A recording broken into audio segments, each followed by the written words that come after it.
Beatriz Arlo. ¿Cómo andás, Beatriz? ¿Qué tal, María? ¿Bien? Bien, gracias por venir. No, gracias a vos. Bueno, quería hablar fundamentalmente de política y la coyuntura con vos, pero me tenté con la presentación y es lo que viene después. ¿Cómo estás viendo los medios de comunicación o el periodismo frente al gobierno de Macri? ¿Te gusta lo que ves? ¿Te gusta...? En principio, yo quisiera decir que los medios de comunicación, los diarios en Argentina, nacieron como diarios de facciones políticas en el siglo XIX. Porque si no empezamos a pensar en un pasado donde la gente se llevaba bien, y no es así. El periodismo argentino fue periodismo de facción, hasta que se convirtió en periodismo popular con algunos grandes empresarios, el primero de ellos, Botana y el diario Crítica, en 1920.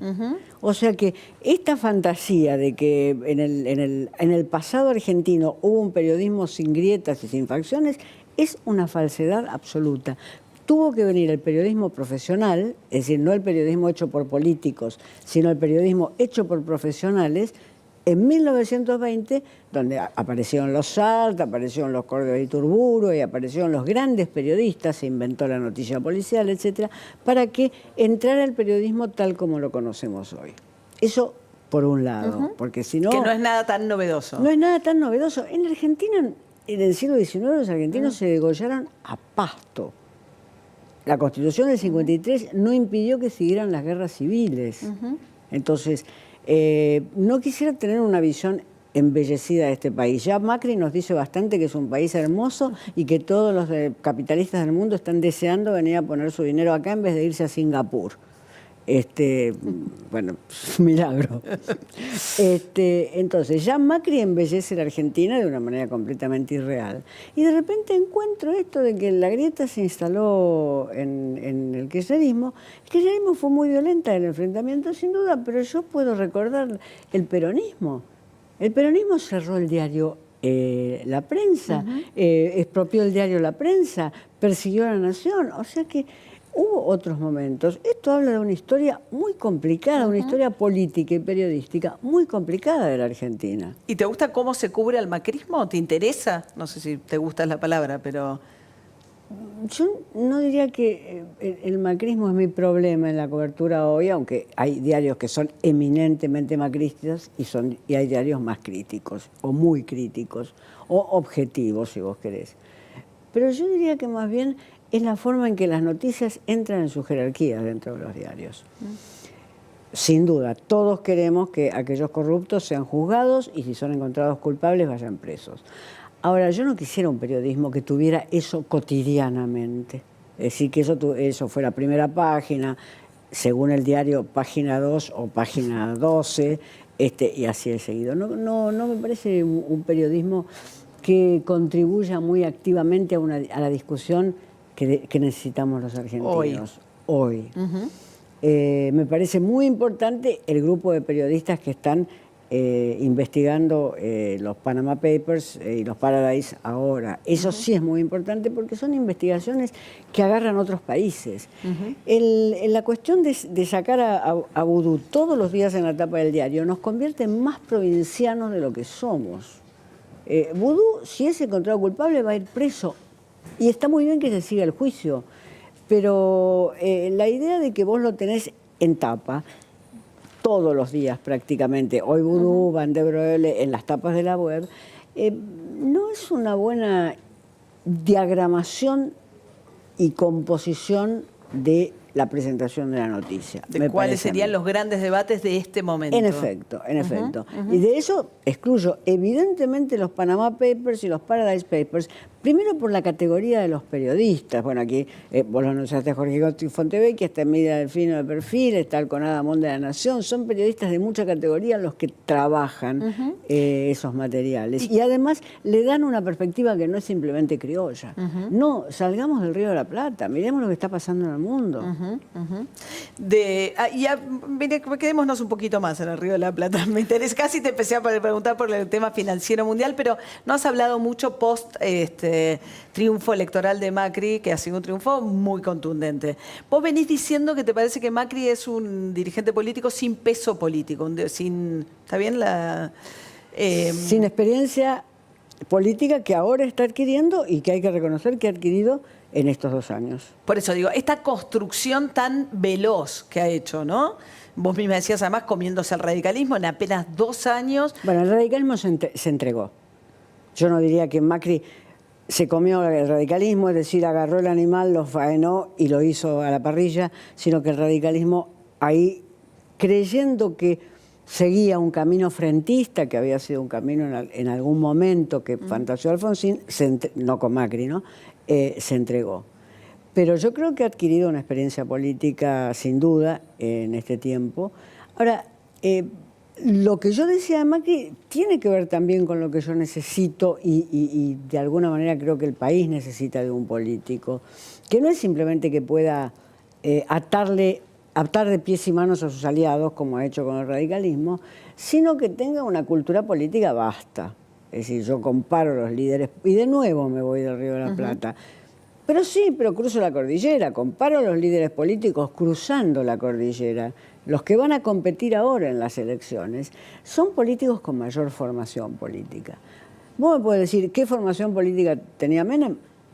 Una gran experiencia, sin duda, y dio vuelta al país. Al que le guste como lo dio vuelta, puede estar contento hoy también, en el sentido de que alguien que no tiene una gran formación política, pero se está mostrando un político hábil, puede dar vuelta al país.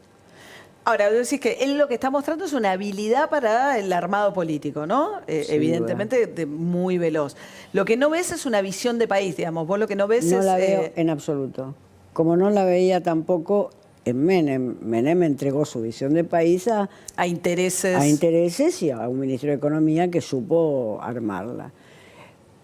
Mi idea es, en un momento de la década del 90, yo ya lo he contado la anécdota, yo estaba en Pompeya, estaba haciendo una nota, no me pregunte sobre qué, María, y de repente me doy vuelta porque siento un ruido y veo entrar a los primeros cartoneros. En una década del 90. Década del 90, en la mediados de la presidencia de Menem, entre la renovación parlamentaria del 93 y la reelección del 95.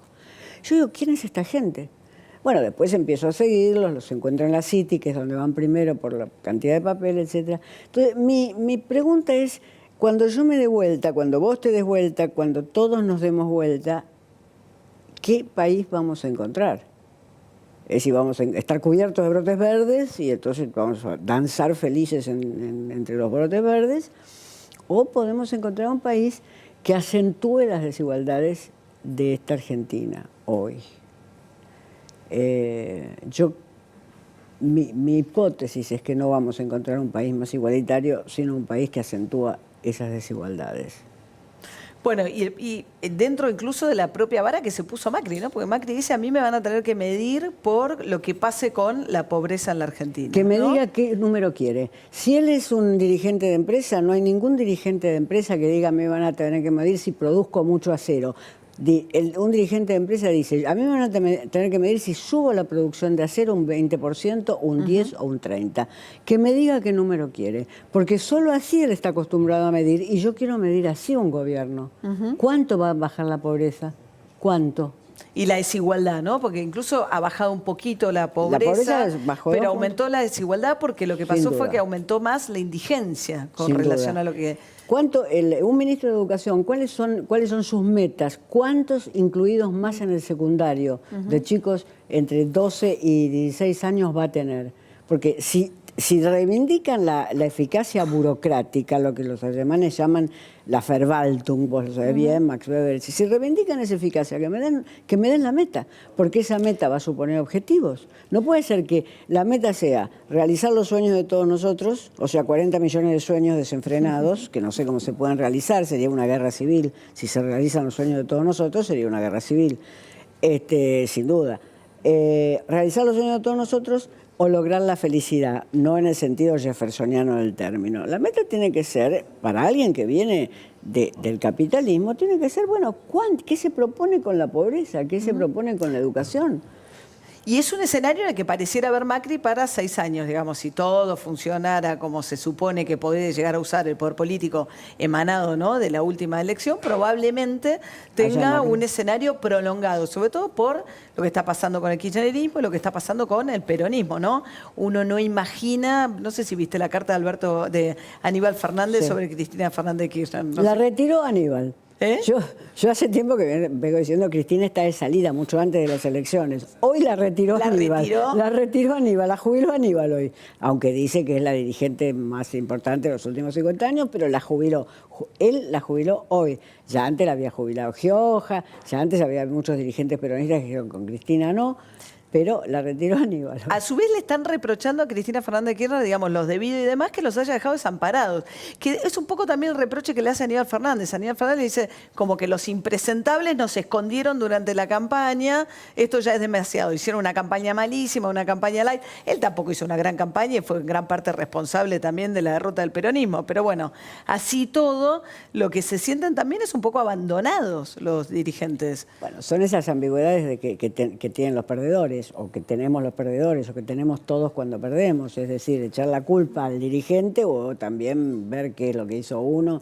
Esas ambigüedades están, pero evidentemente Aníbal, que es peronista y no de la zona sabatelista, aunque lo llevó a Sabatella Muy a su pesar. muy a su pesar, es decir, que no es un ex-PC vuelto peronista, kirchnerista, etcétera, sino que es un peronista, claro. histórico. Que del eso es lo que le peronismo. reprocha además en la En carta, que efecto. haya dejado de lado el peronismo. En efecto, la palabra no mencionada de esa carta es Sabatella. Me pusiste a Sabatella a mí. Que es parecido a lo que le había dicho Pichetto a Cristina Fernández de Kirchner, también. Pichetto fue el más decidido. Pichetto, que siempre parece el más cortés, en ese sentido fue el más decidido, porque dijo, Cristina Kirchner no va a formar parte de la bancada. Bueno, si Carrió lo logra, no va a formar parte del Senado. Pero... Bueno, pero Pichetto dijo que no le va a sacar los fueros, que él tiene la teoría de Menem, digamos, que hasta que no haya sentencia firme, incluso hasta Corte Suprema, si llegara el caso, él no le sacaría los fueros. Pichetto tiene varias teorías, en efecto. ¿Vos decís que puede cambiar? No, yo creo que en eso va a mantener. Bueno, tiene varias identidades, es decir, fue la espada más fiel del menemismo y fue la espada más fiel del kirchnerismo. Y ahora está siendo clave para Y Macri. y ahora es la espada de Macri. El en hombre Senado. clave, ¿o no? Sí, sin duda. ¿Cómo ves a Carrió? Yo creo que es necesaria, en un punto, muy necesaria, lo he sostenido siempre y no siempre ha gustado que yo sostuviera esto, pero creo que si yo tuviera que describir desde afuera lo que está haciendo, tiene una especie de chantaje permanente sobre el gobierno, no porque le falten motivos del chantaje, pero el chantaje no puede ser nunca justificado por los motivos. Así que es como una situación de tensión donde... Yo no juzgo que ¿Qué lo puede- que ella dice de A, B o C y le exija al gobierno que saque A o que ponga Hoy B, etcétera. arrancó con Moyano otra vez, con Hugo Moyano, a Lorenzetti. A veces al gobierno le debe ser funcional que ella le apunte Sin a duda. determinadas No, personas. y en algunos otros casos nos ha librado de errores graves que está cometiendo el gobierno. Sí, En otros tiene casos, cierta Carrió selectividad. no se mete en el asunto. En los papers, en los Paradise Papers, es como si los Paradise Papers estuvieran en el Paradise, en el paraíso. Ella no los leyó. No. No leyó los informes de los periodistas que están haciendo ese trabajo fenomenal. Ella había denunciado antes a Aranguren, ¿te acordás? Ella denunció antes a Aranguren, que había sido un gran amigo de ella. Grande. Cuando Carrió dio premios hace unos años, 4 o 5 años, en la mesa principal estaba sentado Aranguren. Lo sé porque yo estaba, no estoy ocultando que estaba. Y Beatriz, el espacio del progresismo, ¿vos crees que existe, que después de todo este lío del kirchnerismo con Tomás, ¿qué va a pasar, digamos? ¿Cuáles son los espacios que se abren? Porque si el peronismo se reconfigura, parece un peronismo, no sé, de una orientación no tan distinta a la que hoy tiene Macri. No, sin duda. No va a ser la distinta a eso, va a ser una especie de centro-derecha, quizás con elementos más populistas. El espacio del progresismo, bueno, están los que han quedado huérfanos en el radicalismo, que son los que se reunieron por iniciativa de Ricardo Alfonsín y del Changuí Cáceres este fin de semana. Ese es un espacio que uno dice es el espacio que Los el socialistas radicalismo, que están muy golpeados en los Santa socialistas que Fe. están muy golpeados en Santa Fe y que sería verdaderamente injusto que perdieran Rosario, que han gobernado magníficamente, pero puede suceder. Ahora, después pensemos, con la crisis del bipartidismo tradicional de la Argentina, y si se arma un pan-macrismo amarillo, con un peronismo con rasgos populistas, pero muy dado a negociar con eso, las demás personas quedamos libradas a lo que quedan libradas en otros países, en nuestras elecciones electorales y en nuestras elecciones ideológicas. En la Argentina, que nunca, siempre estábamos calculando qué pasaba con el bipartidismo, ahora podemos pensar, bueno, en esta elección quiero que esté fulano en el Parlamento y no mengano, podemos votar en contra o a favor de una persona, cosa que es bastante más parecida a lo que pasa en países europeos, digamos, donde un francés que ha votado al socialismo, después puede votar a Mélenchon, es decir, que tiene una dinámica diferente, que uno dice, voto a esta persona para el Parlamento, porque quiero escuchar que diga esto. Después ¿no? hay que Porque votar para presidente. Después